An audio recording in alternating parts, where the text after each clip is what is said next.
Vous écoutez la MIF Production, le podcast des métiers du cinéma et de l'audiovisuel. Et donc la grosse difficulté, le défi, c'est de persévérer, de garder l'énergie, de garder le désir, de garder la foi dans cette passion, dans l'envie de faire des films. C'est important de se fédérer parfois pour mener des combats, parce que là, évidemment, on est plus fort à plusieurs. J'aime bien aborder un nouveau sujet et essayer de rassembler le plus d'informations possible sur ce sujet, me plonger dans une époque, dans un métier. J'aime bien ce moment-là. Bon, si on est tout seul, en fait, le doute peut complètement ruiner un projet. Moi, mes tiroirs sont pleins de projets abandonnés et je ne suis pas le seul. Si on est ne serait-ce que deux, cette difficulté qui nous paraissait une montagne, en fait, lui, va nous faire apparaître à quel point c'est juste une taupinière, c'est rien du tout, qu'il suffit de regarder le problème sous un autre angle pour le résoudre.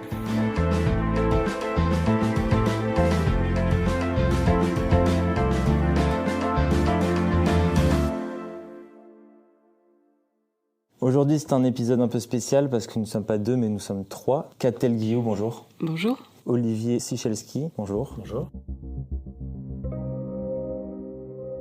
Alors, merci de me recevoir ici, merci beaucoup. Est-ce que vous pouvez vous présenter, s'il vous plaît ? Alors, je suis donc Catel Guillou, je suis scénariste, ancienne élève de la FEMIS. Je suis sortie de la FEMIS en section scénario il y a une petite dizaine d'années. Et depuis, j'écris des scénarios pour le cinéma, pour la télévision et pour la radio. Je suis donc Olivier Sichelski. Je suis également scénariste, réalisateur, consultant. Et j'ai été longtemps lecteur de scénarios par ailleurs. Et j'enseigne aussi le cinéma. Lecteur de scénario, c'est-à-dire ? C'est-à-dire, je faisais partie de ces gens qui lisent les scénarios qui sont envoyés aux producteurs, aux distributeurs, aux studios, aux chaînes, en quête de financement. Et il s'agissait donc de faire une sorte d'évaluation artistique du potentiel d'un scénario, d'en écrire le résumé, d'en faire un commentaire critique pour aider en fait les décideurs à faire leur choix. Ok. Et est-ce que vous pouvez me dire comment vous en êtes arrivé là ? Comment vous en êtes arrivé à du coup être scénariste, auteur ? Moi, le cinéma, pour moi, c'est une passion très ancienne, une passion d'enfance. J'ai regardé des films très tôt dans ma vie, j'adorais ça. Et puis j'aimais aussi beaucoup écrire. Et donc pendant très longtemps, pendant toute mon adolescence, j'ai balancé entre deux désirs, le désir d'écrire et le désir de faire des films. Et puis j'ai trouvé une voie intermédiaire qui était écrire pour le cinéma. Et donc après avoir fait des études de lettres et de philo aussi, j'ai décidé de tenter une école de cinéma pour en faire vraiment mon métier. Ok. Est-ce qu'il y a eu un déclic à un moment ? À quel moment tu as découvert que tu pouvais écrire des films, écrire des scénarios ? Je l'ai découvert en le faisant, en fait. Non, il n'y a pas eu de déclic, parce que ce sont vraiment deux passions que je ne peux pas démêler l'une de l'autre. Et ça a été écrire pour le cinéma, ça a été vraiment une manière de réconcilier ces deux désirs. Mais je ne me sentais pas légitime, en fait. Avant d'être prise à la FEMIS, d'être intégrée dans cette école, j'écrivais des petites choses, des petits bouts de début de roman ou de début de scénario, mais je suis jamais allée au bout d'un vrai projet. Et j'avais besoin, je ne m'autorisais pas en fait à écrire. Et j'ai eu besoin de passer par une école reconnue pour me sentir légitime. Et c'est en faisant, c'est-à-dire à travers l'expérience d'abord scolaire, puis professionnelle, qu'aujourd'hui je peux je peux oser me dire scénariste. Mais pendant longtemps, ça a été très, très dur. Le syndrome de l'imposteur, c'est un sujet qui revient vraiment souvent. Pour le coup, moi, je suis en train de m'auto-proclamer producteur maintenant, mais c'est un long chemin. Ça a été un très long cheminement. À la base, je suis compositeur et au bout, je pense qu'après 10 ans de composition, un jour, on m'a dit « Ah, c'est le compositeur de... » Enfin bref, on m'a un peu nommé compositeur. Ça m'a fait vraiment bizarre. Et puis après, j'ai appris vraiment, avec le temps, à accepter que je l'étais. Et toi, Olivier, comment t'en es arrivé là ? C'est intéressant de passer par le biais de la question de la légitimité. Ouais. En tout cas, pour moi, j'ai un parcours beaucoup plus sinueux et accidenté, je pense, que celui de Catel. Peut-être parce que je n'ai pas connu ce passage par l'école. quand j'étais petit, je voulais être écrivain.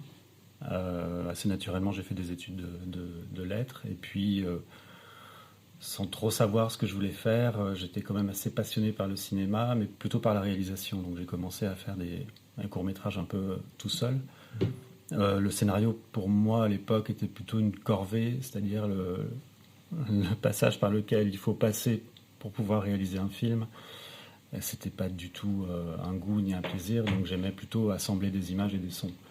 Et puis, par chance, certains de ces films ont bien marché en festival.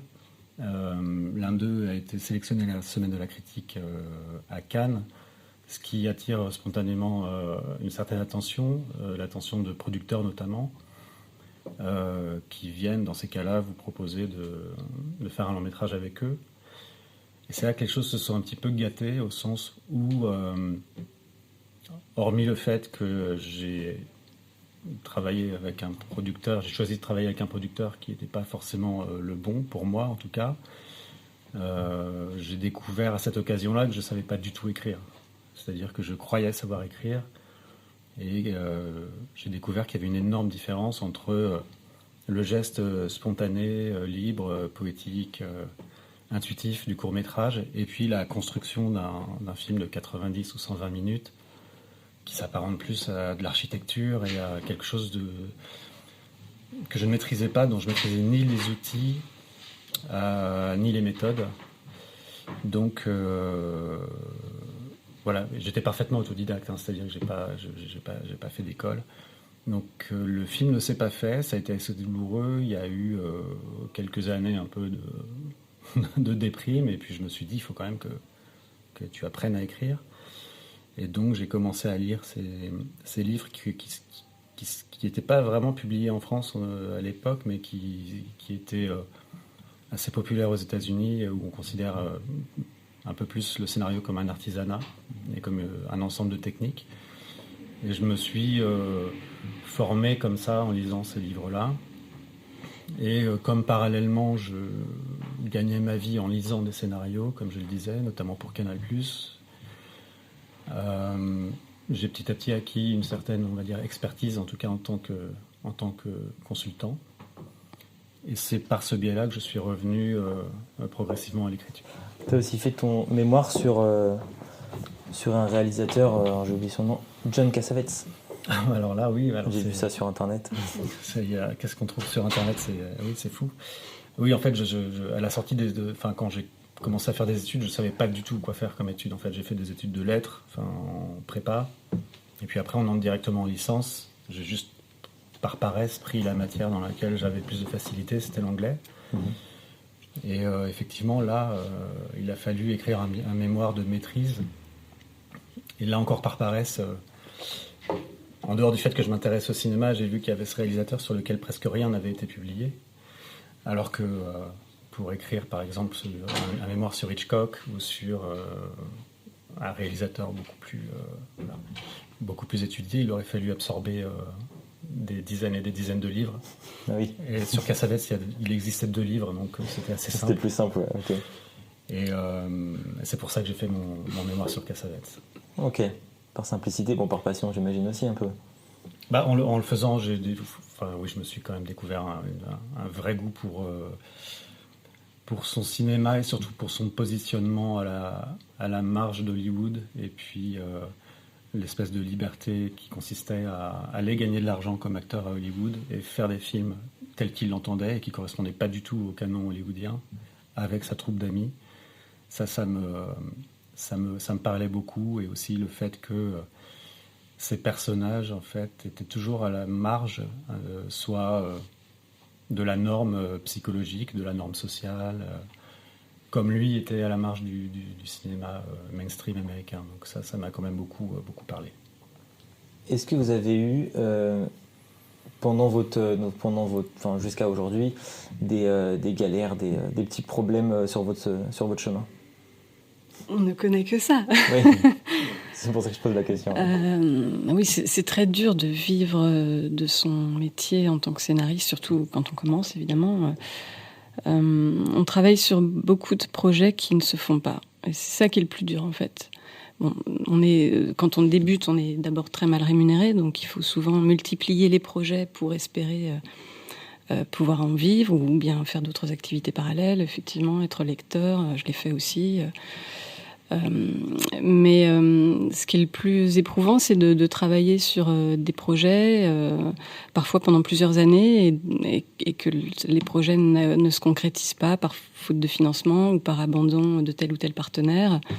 Et donc, la grosse difficulté, le défi, c'est de persévérer, de garder l'énergie, de garder le désir, de garder la foi dans cette passion, dans l'envie de faire des films et de ne pas se décourager si un projet tombe à l'eau, de retrouver des forces pour en initier un nouveau ou une nouvelle collaboration. Et c'est la patience et la persévérance qui sont les plus importantes, en fait, je crois, dans ce métier. Ok.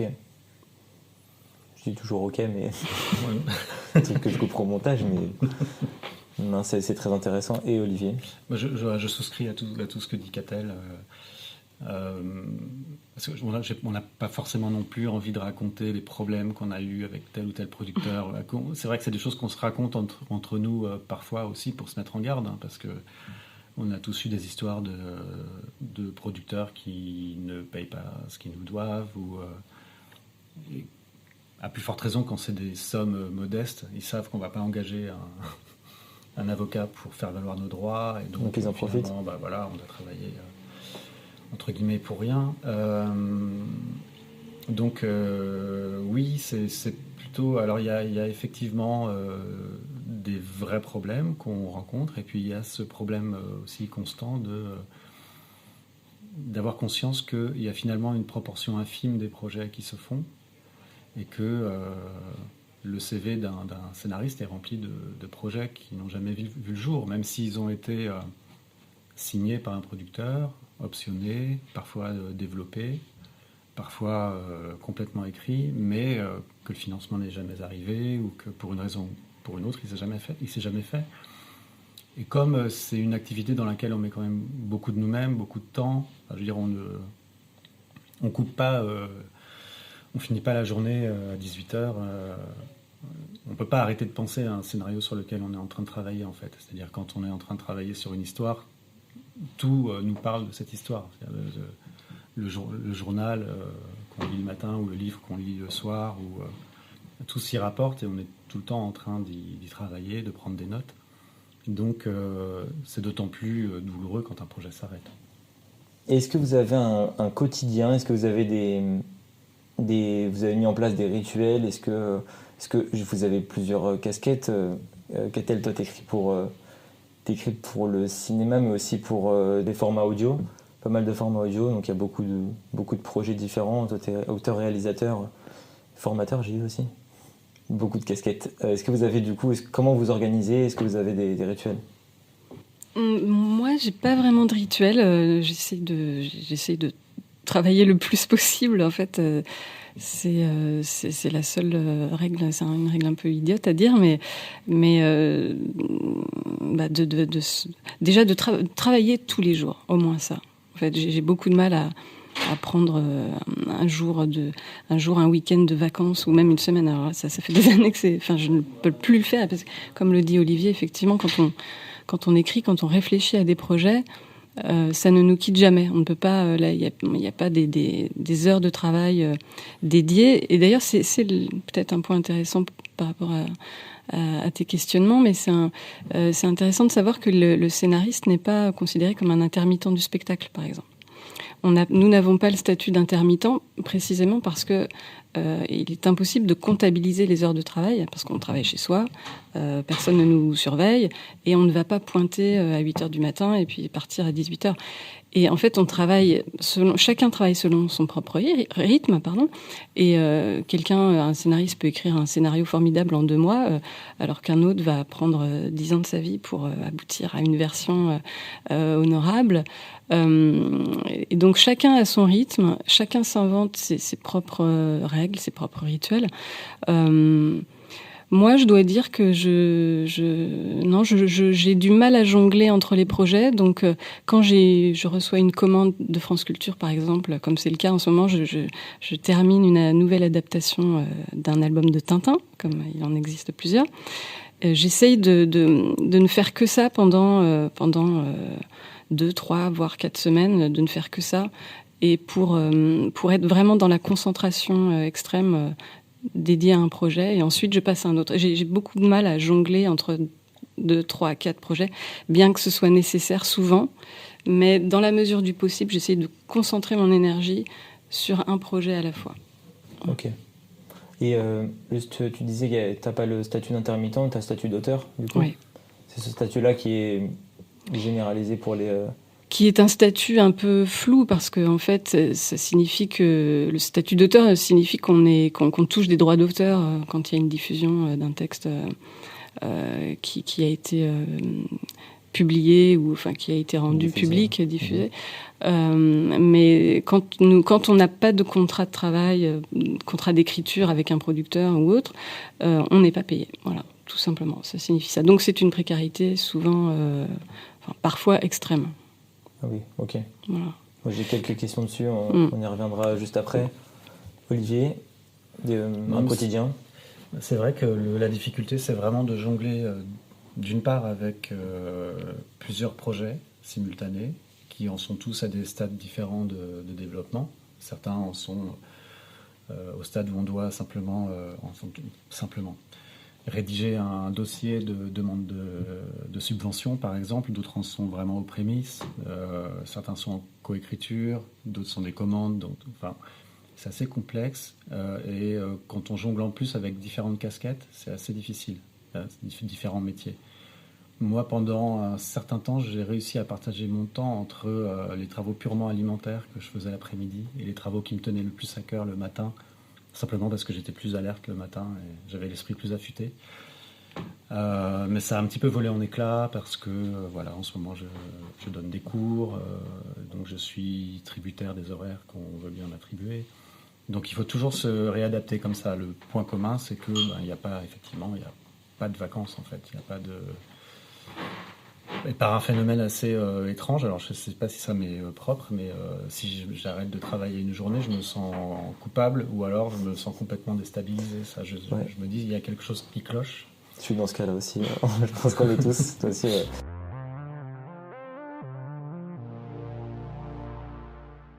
On parlait des contrats, j'avais une question précise. Quel statut juridique toi tu as pour le coup, Olivier ?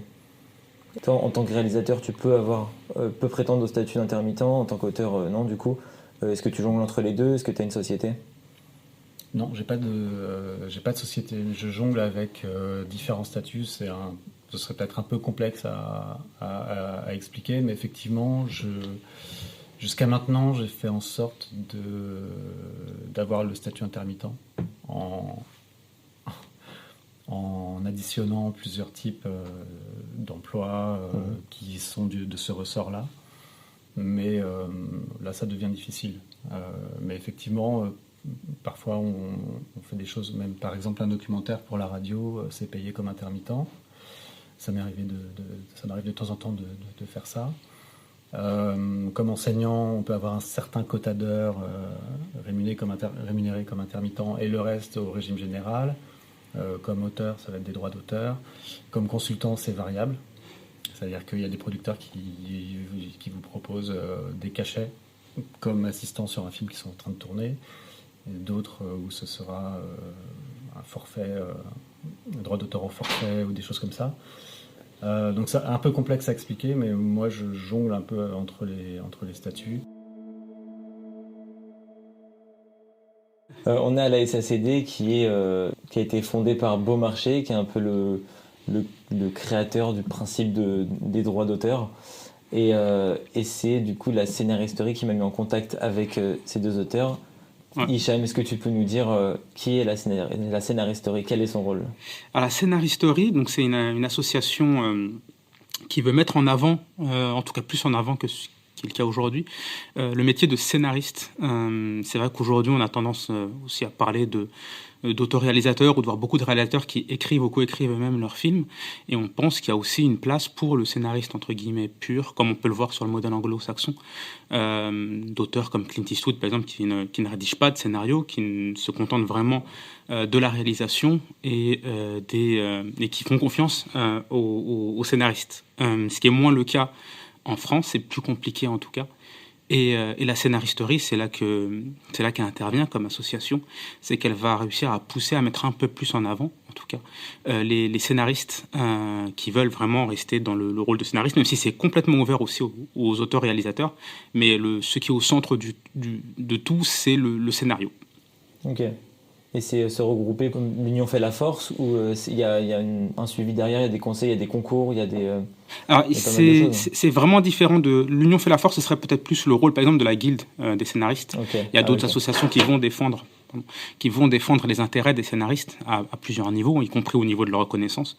La scénaristerie, c'est avant tout, en tout cas de mon point de vue, ça fait pas très longtemps que j'ai intégré en tant que membre, mais de mon point de vue, c'est avant tout donner les outils. C'est d'ailleurs pour ça que je pense que le mot scénaristerie arrive, c'est vraiment l'outillage en fait du scénariste. Donc il y a des ateliers, il y a des appels à projets, 2 appels à projets pour l'instant qui sont à réaliser chaque année. L'appel à projet qui vient de se finir, qui était Héroïne, là maintenant on est toujours en cours de sélection. Et puis l'appel à projet long métrage, donc celui dans lequel j'ai été sélectionné.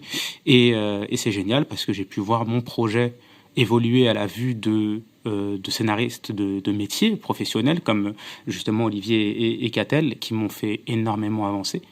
Ma première version que j'ai envoyée n'a plus beaucoup de choses à voir aujourd'hui avec cette version-là, et c'est salvateur. Je leur en suis très reconnaissant, autant eux qu'à la scénaristerie, parce que les scénaristes aujourd'hui, on a peut-être tendance, quand on commence à être un peu solitaire, et on se rend compte du rôle, de l'importance d'être plusieurs, de se faire relire. Aujourd'hui, c'était aussi super intense parce qu'on a eu des acteurs qui ont lu une partie des dialogués et on se rend compte une fois que c'est joué des choses qui vont, des choses qui vont pas, des choses à modifier. Et c'est ce qu'offre la scénaristerie à travers ces ateliers. Donc l'œil avisé d'un lecteur, le jeu d'un acteur et jusqu'au pitch, puisque les projets qui sont sélectionnés par la scénaristerie seront pitchés auprès de producteurs. Et donc il y aura en plus l'œil professionnel du producteur et du réalisateur ensuite à la fin des ateliers. Ça donne vraiment corps à l'idée finalement quand on envoie. C'est pour ça d'ailleurs c'est très intéressant, mais tu as pu le voir sur l'appel à projet Héroïne, sur les différentes communications qui ont été faites, c'est sous forme de carte postale. Ouais. Donc on est vraiment un petit peu la bouteille jetée à la mer avec une idée au départ, et puis on demande de développer via un synopsis, et puis petit à petit on va développer un synopsis de 2 pages, puis de 5 pages, puis de 10 pages, puis un traitement de 20 pages, puis quelques scènes dialoguées, et c'est là qu'on voit grandir ce scénario. Donc ça peut vraiment partir d'une idée, et n'importe qui d'ailleurs, hein, il n'y a pas de critères de sélection au niveau d'une formation scolaire ou de réalisation déjà faite.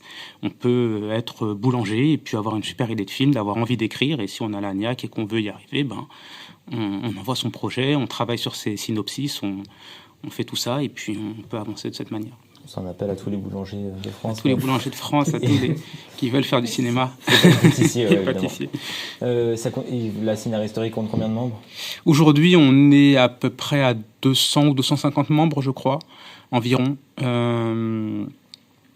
Et voilà, ça augmente, selon les années, ça dépend. J'ai pas trop de calculs, de courbe de progression dessus en tout cas, mais aujourd'hui, elle compte à peu près entre 200 et 250 membres, je crois. Si je ne dis pas de bêtises. Ok, merci beaucoup. Merci pour cette présentation. Merci de m'avoir présenté à ces 2 auteurs. Du coup, on parle d'entourage. J'ai une question concernant justement l'entourage. Je vais l'introduire avant. J'étais dans une école, j'ai fait 2 ans dans une école de jazz en tant que compositeur. Et un jour, j'ai adoré cette formation. Ça devait durer 5 ans. Je suis resté 2 ans. Je voulais partir pour voler de mes propres ailes. Mais un jour, un prof m'a dit... entourez-vous, créez des collectifs, créez des guildes, créez des syndicats, ils partent un petit peu loin, mais en tout cas créez des groupes de compositeurs. Et moi à ce moment-là je ne comprenais pas, je me suis dit mais si on est 2 compositeurs, on est concurrents, mais en fait pas du tout, et j'ai compris la puissance de ce qu'il disait par la suite quand j'ai vu justement des groupes se former, et Et j'ai vu s'associer des ressources, des conseils, des conseillers artistiques, juridiques, financiers. En fait, il y a tellement de bons points. Donc ma question, c'est la suivante. Quel intérêt pour un auteur de s'associer avec d'autres auteurs ? Oui, il y a plusieurs raisons de s'associer, effectivement. Moi, j'ai découvert la force du collectif, en fait, à la Fémis, justement. J'étais très solitaire auparavant. Je ne faisais que mes petits textes chez moi, pour moi, toute seule. Et à la Fémis, l'enseignement est beaucoup constitué de pratique. Et l'enseignement repose sur la pratique. Et dans ma section scénario, nous étions 6 élèves par spécialité, par promo. Et nous travaillions beaucoup en groupe, en fait, et surtout, on se lisait les uns les autres. On devait écrire beaucoup pendant ces quelques années à la Fémis, formation en 4 ans, dont 3 années de spécialité. Et pendant ces 3 années de spécialité, on ne fait qu'écrire des scénarios et on se lit les uns les autres. Et c'est non seulement en écrivant, mais aussi en lisant les travaux de mes petits camarades, en réfléchissant, en essayant d'analyser ce qui fonctionne, ce qui ne fonctionne pas. C'est comme ça que j'ai compris beaucoup de choses, en fait, sur l'efficacité narrative, sur la construction des personnages, etc. Enfin, tous ces éléments clés d'un scénario. Et donc, je ne vivais pas du tout comme une concurrence, en fait, mais beaucoup plus comme un enrichissement. Et cette pratique de se lire les uns les autres, de se conseiller les uns les autres, a perduré au-delà de l'école, non seulement avec mes anciens camarades de la Fémis, mais avec d'autres scénaristes que j'ai pu rencontrer ensuite. Et c'est très important d'échanger sur nos pratiques, de lire aussi les travaux des autres pour entrer dans d'autres imaginaires, d'autres univers, comprendre l'immensité de ce qui est possible, en fait. Parce que parfois, on est un petit peu bloqué dans sa propre imagination, son propre mécanisme. Ouais. Et de voir ce que s'autorisent les autres, ça permet de débloquer des choses chez soi-même. Et par ailleurs, c'est aussi important, d'un point de vue plus professionnel et politique, c'est important de se fédérer parfois pour mener des combats, parce que là, évidemment, on est plus fort à plusieurs.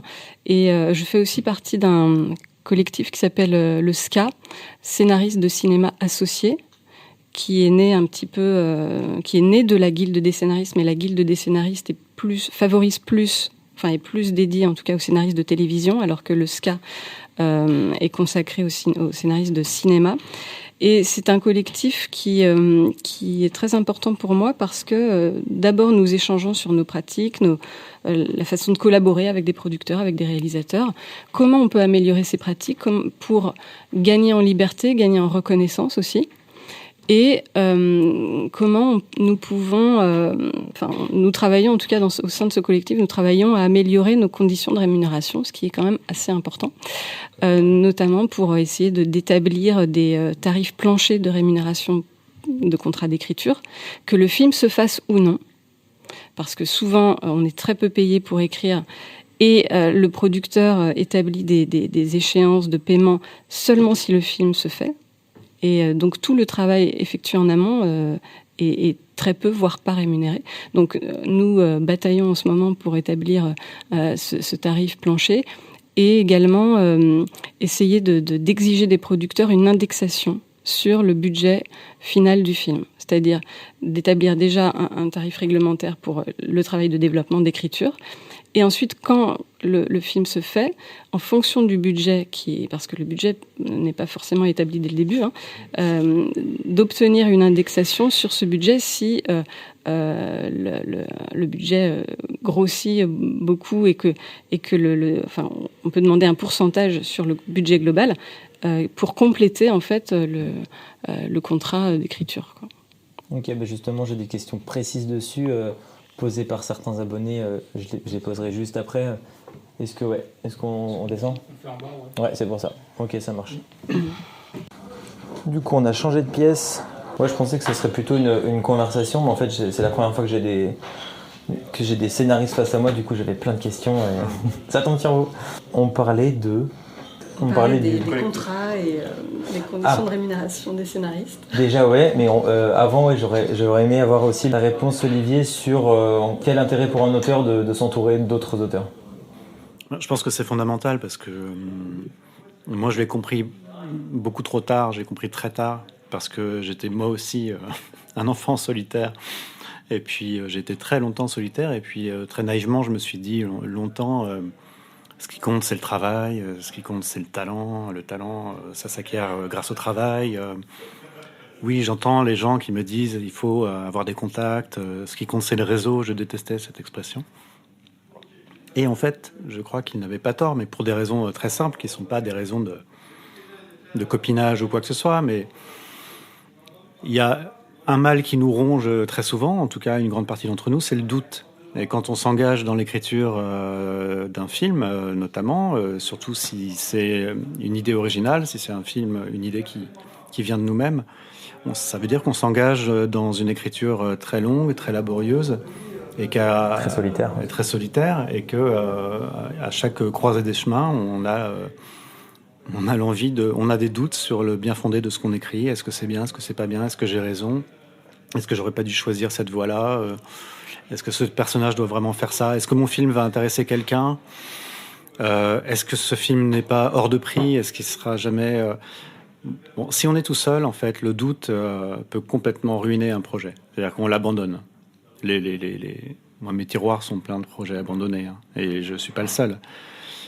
Si on est ne serait-ce que deux, y a quelqu'un avec qui discuter, il y a quelqu'un qui va porter un regard un peu différent, regarder les choses sous un autre angle, et puis cette difficulté qui nous paraissait une montagne, en fait, lui va nous montrer, lui ou elle, va nous faire apparaître à quel point c'est juste une taupinière, ou c'est rien du tout, qu'il suffit de regarder le problème sous un autre angle pour le résoudre.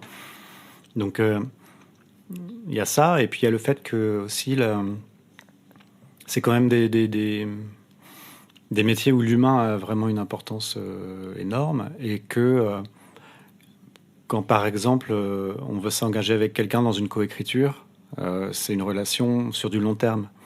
Et donc, on ne va pas s'engager avec quelqu'un sur son CV ou sur...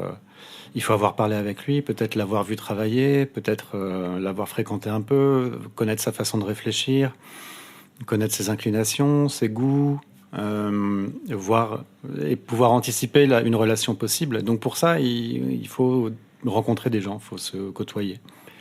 Donc, en dehors de tout ce qu'a dit Catel, et qui est très juste sur... l'union fait la force, sur la défense nécessaire des droits des auteurs. Il y a ce côté très... que je ne sais pas comment le dire mieux, très humain, en fait, qui vient du fait qu'on est vraiment on a un métier très solitaire, et que ça peut être dangereux, en fait. Ça peut être une impasse si on reste solitaire.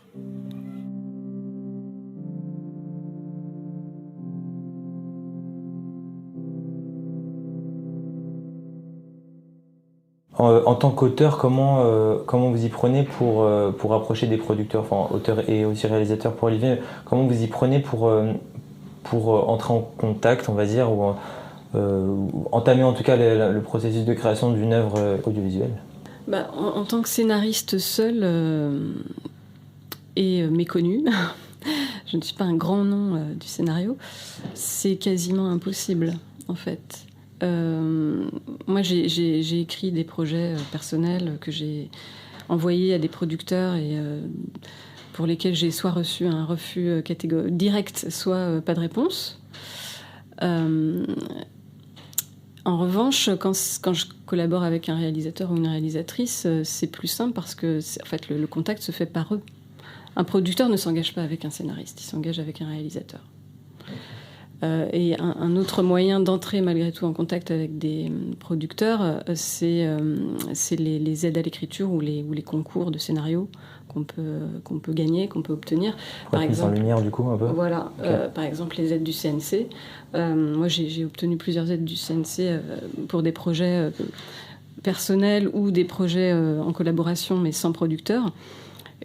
Quand on obtient une aide avec le CNC, notre nom apparaît sur le site du CNC avec souvent un pitch, en général un pitch, puisque dans les dossiers de demande d'aide, le CNC demande des pitchs qui sont destinés à cela, c'est-à-dire à une publication sur le site. Et donc ça attire l'attention des producteurs, qui peuvent ensuite nous solliciter par mail, généralement, pour demander à lire le projet. Ça m'est arrivé plusieurs fois, mais ça ne débouche que rarement, très rarement, sur ensuite une option ou un contrat. Et en tant que producteur ou réalisateur, comment on peut, dans l'autre sens, comment on peut trouver des scénaristes plutôt, même question en tant que producteur. Par exemple, je cherche une autrice ou un auteur pour un projet de podcast, un projet de fiction, c'est une vraie histoire, je cherche vraiment. Et du coup, comment m'y prendre pour trouver des histoires déjà écrites ou pas En fait, il faut d'abord écouter, dans ce cas-là, pour toi, il faut écouter des podcasts. Et c'est en écoutant que tu vas trouver des voix qui t'intéressent, des plumes qui t'intéressent. Et c'est comme ça que tu vas pouvoir découvrir des noms que tu vas aller ensuite solliciter. Quand tu demandais comment on contacte un producteur, en fait, moi, ce que j'ai souvent fait, ce que je continue de faire d'ailleurs, c'est moi, je vais beaucoup au cinéma, je regarde des séries, je regarde des films en VOD. Il y a des films qui me plaisent particulièrement. Et donc, je regarde qui l'a fait, qui l'a produit, qui l'a réalisé. Et ensuite, ça m'est arrivé plusieurs fois de me dire j'ai envie de travailler avec tel réalisateur, par exemple. Donc je cherche son contact, je peux le contacter, je peux le solliciter, lui proposer éventuellement une collaboration. Et pareil avec les producteurs. Ça m'est arrivé, par exemple, j'ai contacté pour un projet personnel, j'ai contacté les films du Bal uniquement, donc Judith Lévy et Ève Robin, si je ne me trompe pas. Tu connais? Non, je ne connais pas, malheureusement. Qui ont produit, par exemple, Bertrand Bonello... Okay. Ou Atlantique de Mati Diop. Bon, j'aime leur travail en tant que productrice, donc c'est vers elles que j'avais envie d'aller pour leur proposer un projet personnel. Et dans l'autre sens, ça doit marcher de la même manière. Je pense que vous, producteurs, vous devez être à l'affût de nouvelles écritures, enfin nouvelles ou pas nouvelles, mais en tout cas de projets, de séries, de films réalisés ou non, de podcasts réalisés ou non, de projets qui ne sont pas toujours réalisés, mais dont vous pouvez lire les résumés, les pitchs, comme je l'ai dit, soit sur le site du CNC, soit par d'autres biais, sur d'autres plateformes. Et donc, faire votre propre travail d'investigation, en fait, pour aller vers ce qu'on appelle, ce que les producteurs aiment bien appeler les talents. J'entends souvent ce nom, ouais. Ah, c'est un beau jingle. On va le laisser du... Très jazzy. Ouais. Ça, c'était prévu. Hein. Ça fait vraiment, c'est l'heure de l'apéro. Ouais. Je sais pas si je l'ai dit en antenne, mais il y a des questions qui ont été posées par certains abonnés. Parmi ces questions, du coup, précises sur les scénaristes, on me demande comment sont gérés les droits d'auteur. Donc, tu parlais d'une part variable, une part, un pourcentage de la part producteur pour le coup. Qu'est-ce qui est géré en amont, qu'est-ce qui est géré en aval, après diffusion, avant diffusion? Est-ce que vous avez des précisions là-dessus? Est-ce qu'il y a des généralités ou si ça dépend vraiment des projets? Non, il y a toujours... alors, c'est le montant qui dépend des projets. Mais sinon, sur la méthodologie, la réglementation, c'est assez clair. Il doit y avoir d'abord en amont... Enfin, en amont, en fait, c'est jamais en amont, parce qu'il y a toujours du travail, mais en amont de la réalisation, il y a le contrat d'écriture.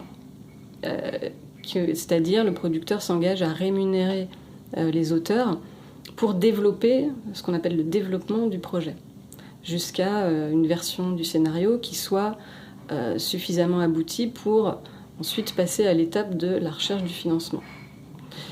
Donc ça, c'est la part contrat d'écriture qui doit être intangible, c'est-à-dire on rémunère quelqu'un pour... C'est comme un peu un travail de recherche, quoi, recherche et création, c'est-à-dire c'est une prise de risque de la part du producteur, mais c'est un vrai travail qui doit être rémunéré comme tel, que le projet ensuite aboutisse ou non.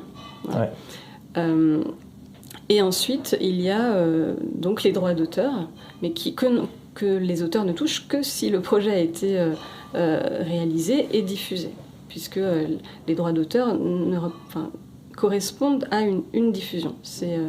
Et transitent par la SACD, justement. Donc si le film est diffusé sur une plateforme ou au cinéma, mais alors en fait, il s'agit d'abord de rembourser...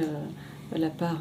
en fait, c'est seulement... On ne touche des droits d'auteur. C'est un peu compliqué, c'est un peu technique. Moi-même, je ne maîtrise pas toutes les subtilités. Surtout avec les plateformes qui ne fonctionnent pas comme la télévision.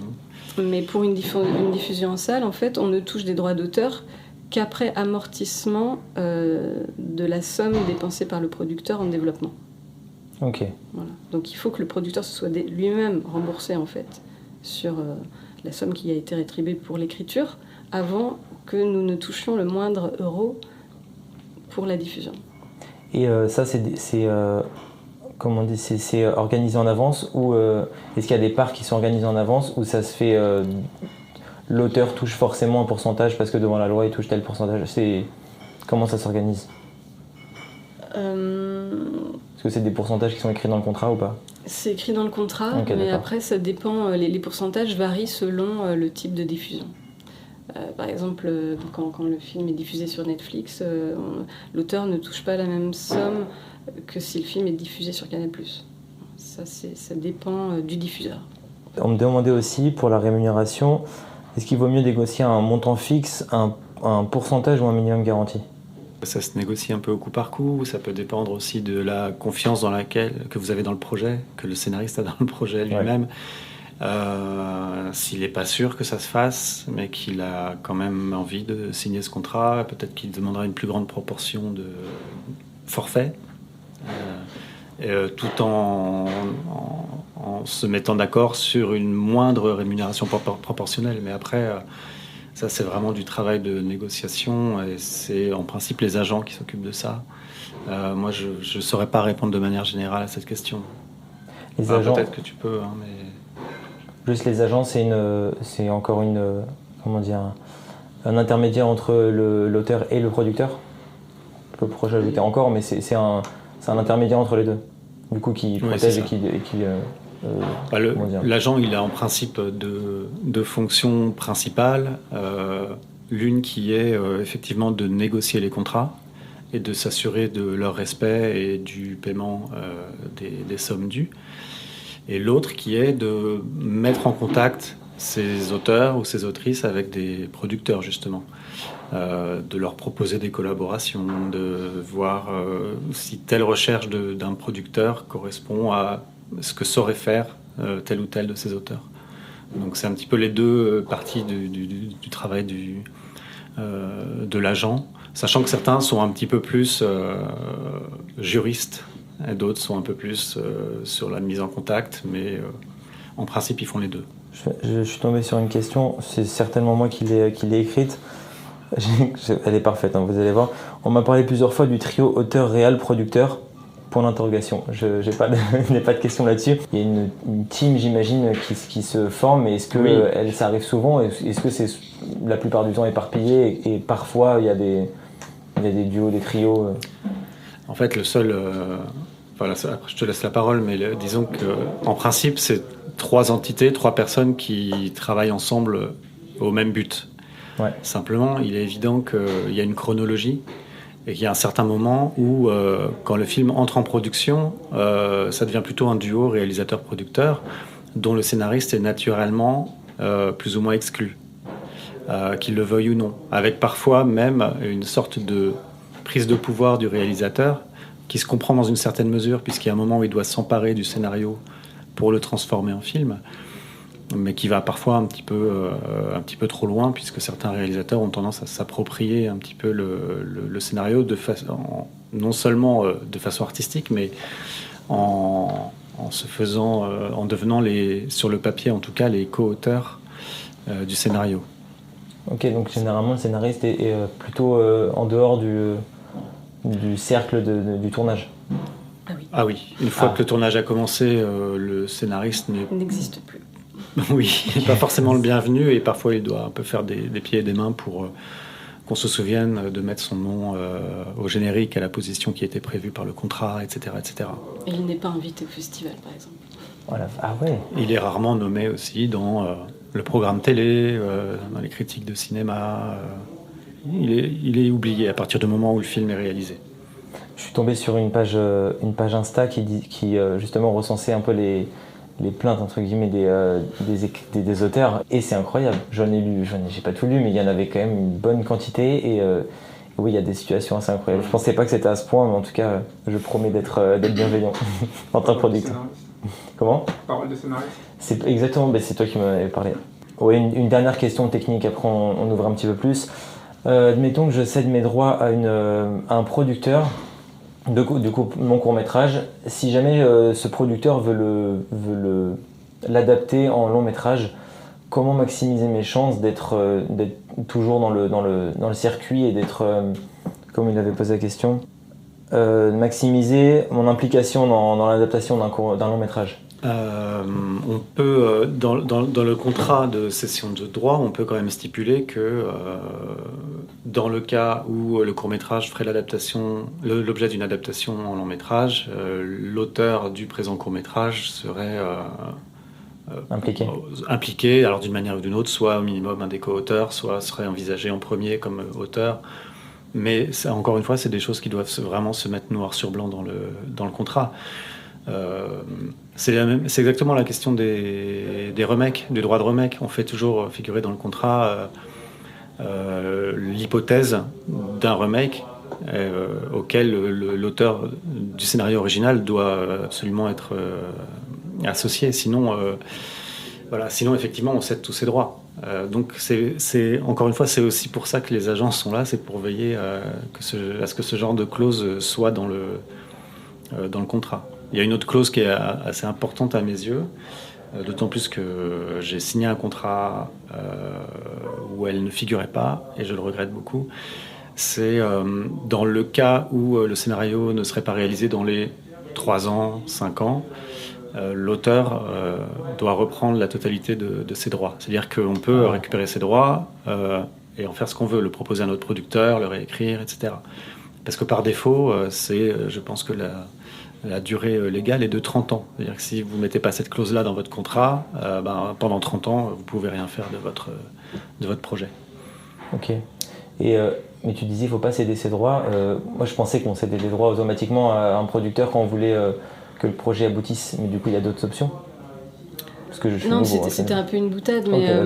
Mais là, dans ce cas-là, le cas que tu décris, je pense que c'est très risqué, en fait, de céder ses droits d'auteur sur un court-métrage sans faire figurer dans un contrat que l'auteur d'origine ait la possibilité soit d'écrire seul ou en collaboration la version longue de son projet. Enfin.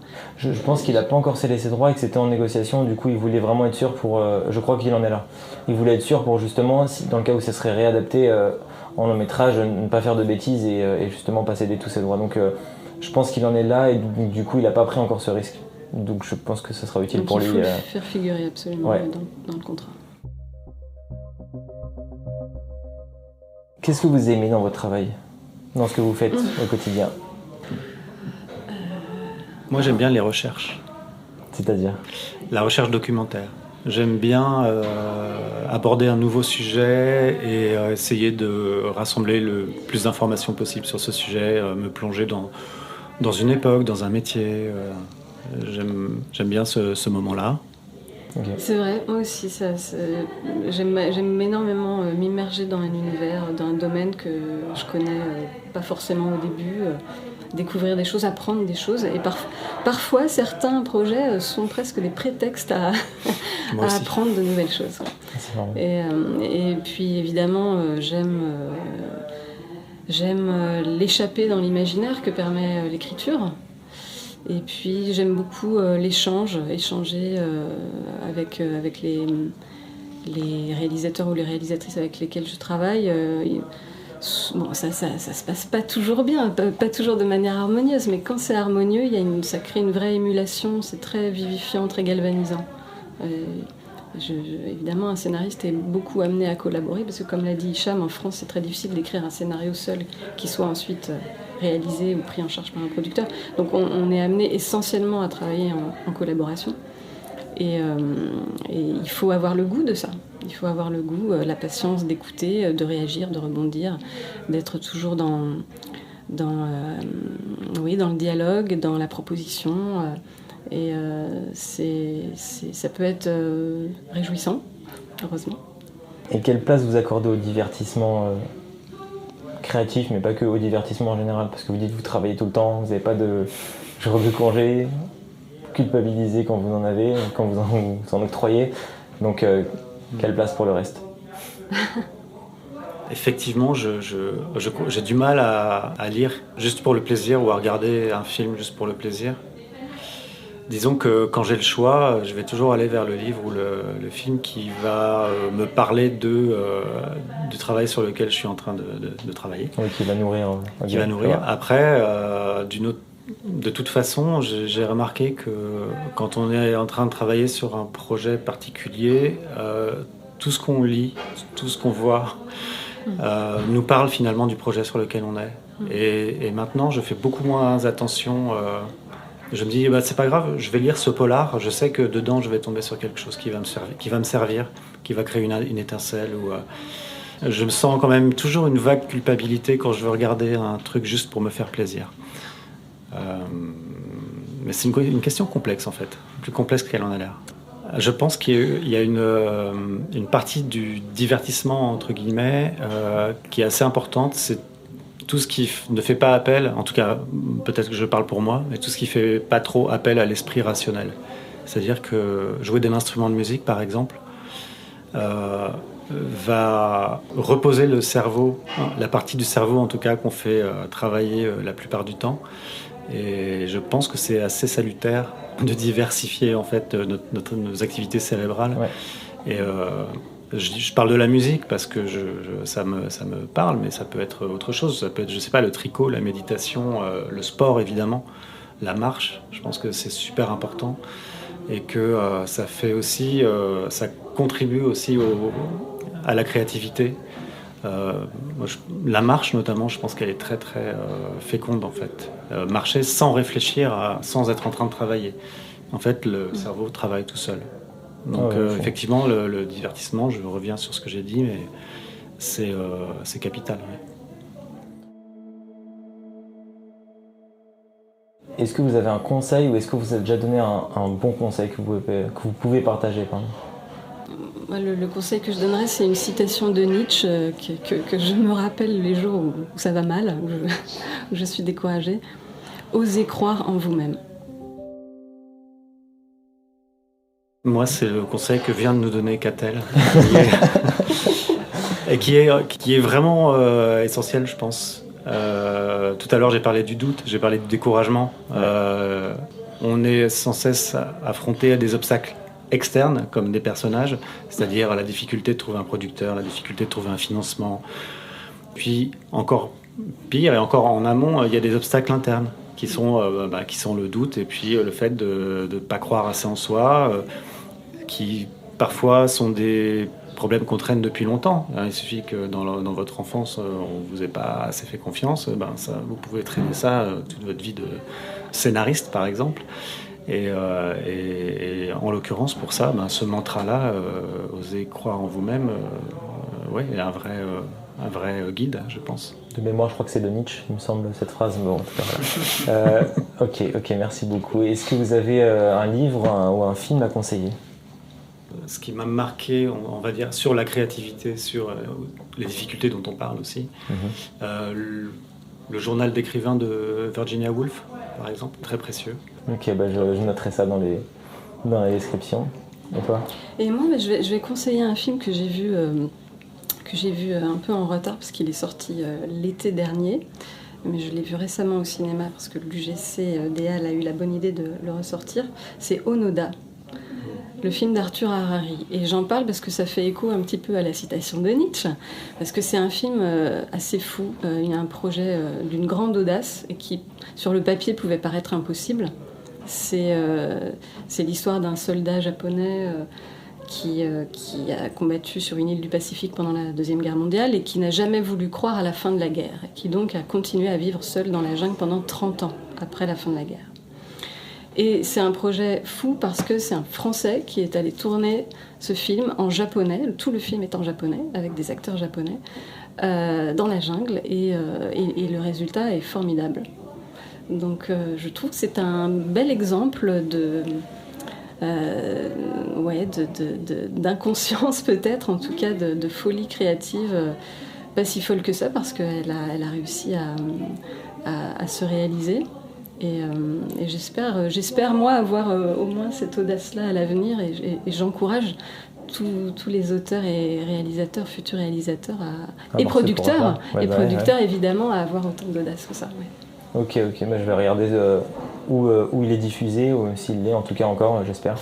Là, il est ressorti par le distributeur parce qu'il est nommé au César dans plusieurs catégories, donc j'ai vu que le distributeur... Et c'est bien de le voir en salle, ouais. Parce qu'il faut vraiment rentrer dans la jungle et dans la durée du film aussi. J'ai une autre idée de livre en fait, et qui est quasiment dans l'actualité, puisque c'est un auteur vivant qui est irlandais, qui s'appelle Colum McCann, et qui a publié plusieurs très beaux romans, et qui a sorti récemment un livre qui s'appelle Lettre à un jeune auteur.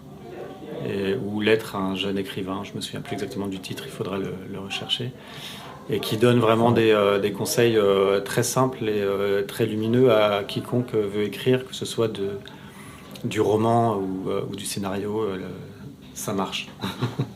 Donc à lire.